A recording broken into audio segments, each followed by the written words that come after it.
Yaps, betul. Beberapa tahun ke belakang tuh aku mengalami depresi gitu ya. Halo, bareng aku lagi. Kali ini aku akan bercerita tentang pengalaman aku beberapa tahun ke belakang. Kalian yang sama dengan apa yang aku alami, please kalian harus nonton ini sampai selesai.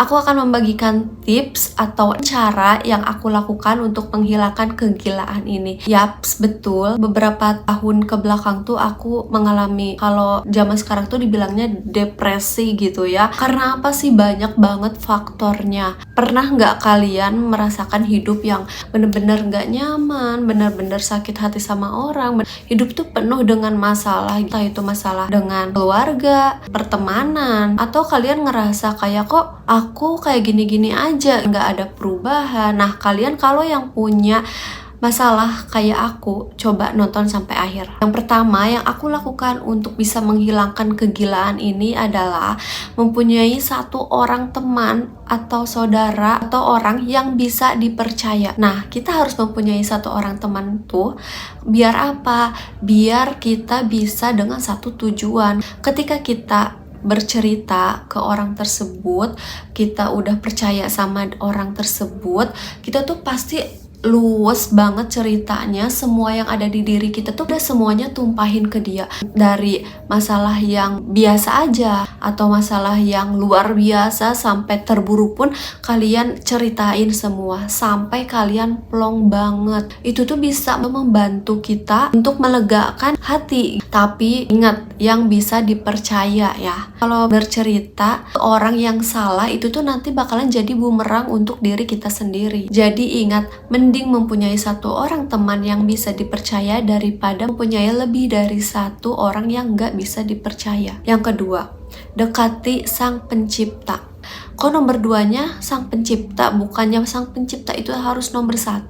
Gini ya, sepengalaman aku beberapa tahun ke belakang, walaupun kita mendekati ke sang pencipta, tapi ketika diri kitanya benar-benar nggak bisa kontrol, masih banyak pikiran-pikiran yang ada di otak kita, itu tuh nggak akan konsentrasi pada saat kita beribadah. Pengalaman aku. Caranya gimana untuk bisa mendekatkan diri kepada sang pencipta?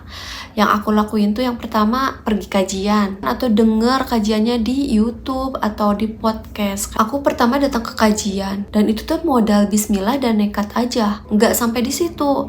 Aku scroll sosmed, scroll IG apa YouTube gitu tentang kajian. Kajian di Bandung tuh ada di mana aja sih? Scrollnya sampai sedetail itu. Awalnya nggak relate sama sekali dengan apa yang sedang aku alami. Jadi cuman ikut doang, dateng, duduk, dengerin, ya udah pulang. Nah, dari situ aku tuh dapet banyak banget pencerahan untuk diri aku sendiri. Contohnya, dari aku mulai depresi, setelah aku ikut kajian tuh benar-benar menghilangkan rasa kekecewaan aku terhadap manusia.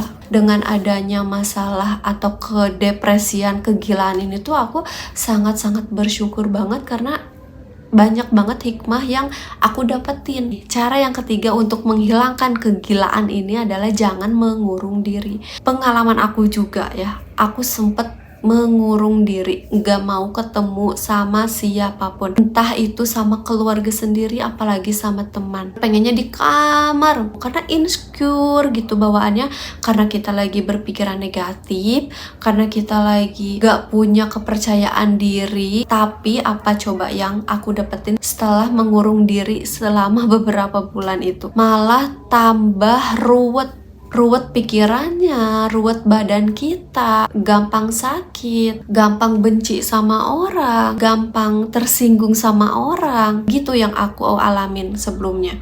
Pokoknya setiap ada orang yang ngomong sama kita tuh bener-bener nggak nerima itu semua. Bawaannya benci aja sama orang. Makanya jangan sekali-kali kalian untuk mengurung diri. Kalau kalian lagi mengalami hal yang serupa dengan aku, mending keluar aja, cari angin. Yang keempat, jangan memperdulikan orang lain. Kenapa aku bisa bilang jangan memperdulikan orang lain? Dulu tuh aku selalu effort sama semua orang, tapi nggak sesuai dengan apa yang aku harapkan tuh bener-bener jadi depresi. Padahal Ngapain juga ya depresi kalau dipikir-pikir, tapi emang ini kenyataannya. Kalau kalian mau memperlakukan orang lain, semestinya aja, gak usah berlebih-lebihan. Biar apa? Biar nggak sakit hati kaliannya gitu. Tapi itu tuh pikiran-pikiran aku pada saat aku masih mempunyai rasa depresi. Ketika tidak sesuai dengan ekspektasi, pasti perasaannya benci banget kan? Jujur.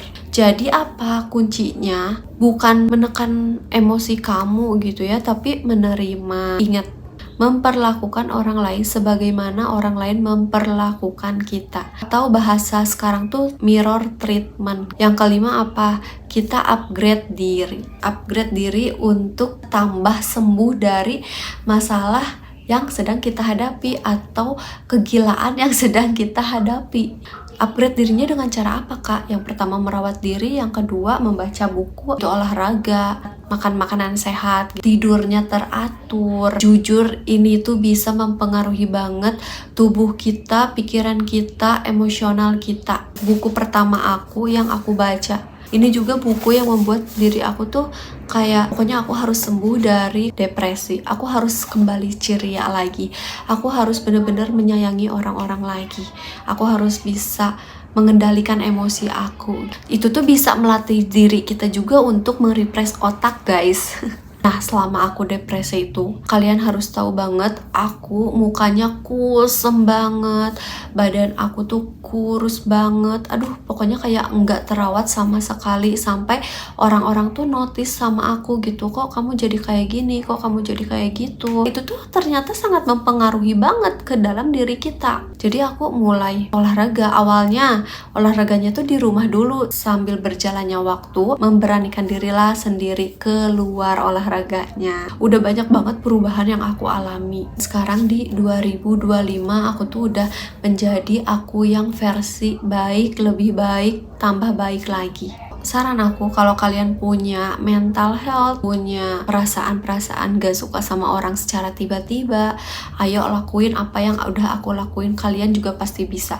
Aku bisa, kalian juga pasti bisa. Aku sekarang udah bahagia banget dengan diri aku sekarang, dengan diri aku yang udah berubah di 90% mungkin ya. Semoga dengan adanya aku kasih pencerahan ini, sharing ke kalian, kalian tuh bisa menempelkan ke dalam diri kalian untuk bisa menjadi lebih baik lagi dan nggak punya pikiran-pikiran negatif untuk kalian lagi gitu ya teman-teman. Kalau kalian relate, jangan lupa di subscribe dan dibagikan ke semua sosial media yang kalian punya ya. Segitu dulu aja, nanti next kita bakalan cerita-cerita apa lagi. Bye. Assalamualaikum.